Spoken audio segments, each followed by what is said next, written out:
Hello everyone, কেমন আছেন সবাই? আশা করছি সবাই ভালো আছেন। সো আজকে আমি একদিন পরে আবার ব্লগ নিয়ে চলে আসলাম আর আজকে শুরু করছি এই সুন্দর বনসাই দিয়ে। আর এটা দেখতে এত সুন্দর লাগে বলার বাহিরে।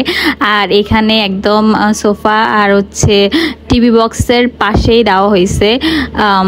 সো দেখতে ভালো লাগতেছিল অনেক বেশি। আর বনসাই দেখলে তো ভালোই লাগে। আর আজকে আমার খুব বেশি ক্রেভিং হচ্ছিল অনেক দিন ধরে আম ভর্তা খাওয়ার। সো ফ্রিজ থেকে আমি একটা আম বের করে নিলাম। আর এখন এটা আমি কেটে নিব। আর কেটে নিয়ে দেন ভর্তা বানাবো। সো আমি এটা কেটে নিয়েছি। আর কেটে নেওয়ার পরে দেখি এটা একটু পেকে পেকে গেছে, মানে লালচে হয়ে গেছিল। সো কিছু করার নাই, খাইতে তো হবে, মানে ক্রেভিং যেহেতু হয়েছে সো খাবই। সো এখন আমি আম ভর্তাটা করে নেব। এর জন্য আমি নিয়ে নিয়েছি একটা মরিচ পুড়ে নিছি আমি, আর চিনি আর লবণ। আর আমি চিনিটার পরিমাণ একটু বেশি নেই, আমি একটু মিষ্টি বেশি পছন্দ করি খেতে, টকটা অনেক বেশি পছন্দ করি, বাট আমি ঝালটা একটু কম খাই, তাই মরিচের পরিমাণ কম নিছি। আর এখানে আমি সরিষার তেলও নিয়ে নিছি, এটাও আমি ইউজ করবো। সো এখন আমি প্রথমে মরিচটা ভেঙে নিব। সো মরিচটা এখন আমি ভেঙে নিচ্ছি, যেহেতু আমি পুড়ে নিছি এক জায়গায় দিয়ে, মানে এখান দিয়ে পোড়াটা ভালো হয় নাই, তা ছিটতে চাইতেছিল না। তাও ট্রাই করতেছে ছেঁড়ার, যাতে ভর্তাটা বানাইতে পারি। সো এখন আমি এই মচমচে এই অংশটা আমি এখন ভেঙে নিচ্ছি। আর তো লবণ নিলামই, আর চিনি তো আছে, বেশি করে চিনি নিয়ে নিছি।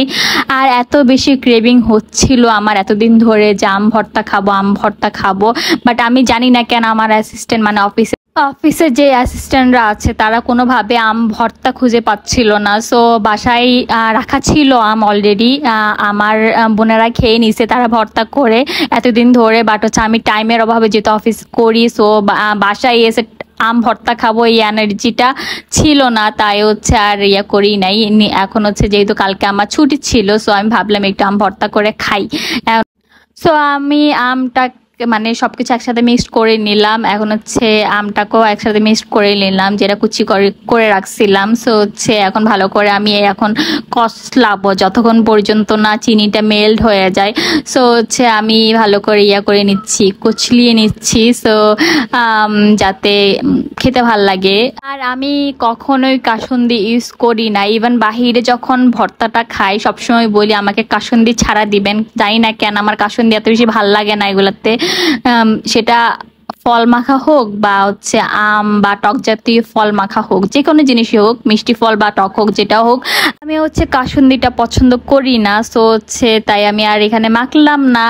আর আমি এটা বানিয়ে খাচ্ছিলাম। আর দেখলাম মানে একটু চেক করে দেখলাম যে একদম সবকিছু পারফেক্ট ছিল। নর্মালি আমি কখনো পারফেক্ট জিনিস দেই না, মানে পরিমাণ ঠিক মতো দেই না, বাট এই আম মাখাতে সবকিছু পারফেক্ট ছিল।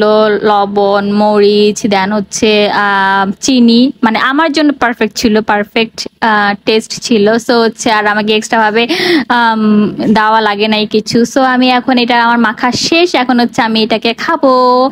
আর এটা দেখতে এমন হয়েছে, এই দেখেন আপনারা, এটা দেখতে একদম এরকম হয়েছে, দেখতেও খারাপ হয় নাই। আর এইটা করার পর আমি আমার বান্ধবীর সাথে শেয়ার করছিলাম যে দেখ আমি বানাইছি। সো ও বলছে দেখতে ভালোই লাগতেছিল। সো এখন আমি এটাকে খাবো। দেখেন আমি নিয়ে নিলাম খাওয়ার জন্য। আর আসলে খুবই মজা হয়েছিল আম ভর্তাটা, মানে অনেক দিন পর, মানে 1 বছর পর আম ভর্তা করছি। সো আসলেই ভালো হয়েছে। আর সবকিছু পারফেক্ট ছিল। আর আম ভর্তা খাওয়ার পর আমার পপকর্ন খাওয়ার ইচ্ছা হইল। দেন আমি পপকর্নটা ভেজে দেন এখন আমি মানে খাচ্ছিলাম। সো আপনাদের সাথে শেয়ারও করে নিলাম। আর এটা আজকের ক্লিপ। আজকে পড়ে থাকা ফুলগুলোর মধ্যে একটা ফুল আমি তুলে নিছি, আর তুলে নিয়ে এরকম ভালো লাগতেছিল হাতে নিয়ে ঘুরতে। আর আজকে আমার ব্লগটি এই পর্যন্তই ছিল। সবাই ভালো থাকবেন, বাই বাই।